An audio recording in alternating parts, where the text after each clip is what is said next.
Kamusta mga kaibigan? At kung makikita nyo guys ay tayo po ay naglalaro po ng Valorant. At dahil wala naman po tayong pasok ay maglilibang lang po muna tayo ngayon. At may napapansin ako kanina ka pa hindi tumatama sa kalaban Ayun at wait lang guys at meron akong nakita dito hindi ka nais-nais. Kaya pala tayo hindi nananalo guys ay malibag po yung CPU case natin. Ma-shutdown na nga't nang malinis na. So ayun na nga at lilinisin na po natin yung ating CPU case dahil medyo matagal na po yung huling linis po natin dito.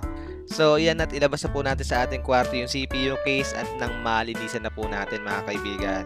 At gagamit po tayo ng blower kaya dapat sa labas po natin ito linisin kasi sigurado marami pong alikabok ang ilalabas niyan. Kakalabas ko pa lang pero pumasok po tayo agad.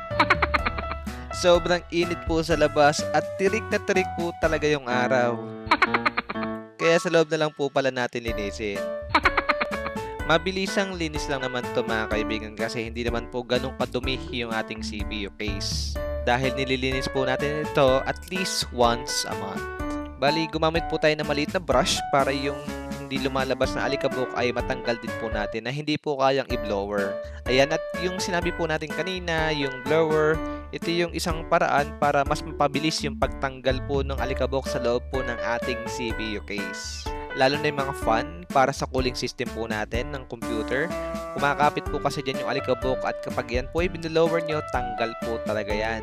Ayan at tapos na po tayo mag-cleaning po ng ating CPU case. Ba't parang ang bilis Ayan at connected na po yung mga peripherals at i-turn on na po natin.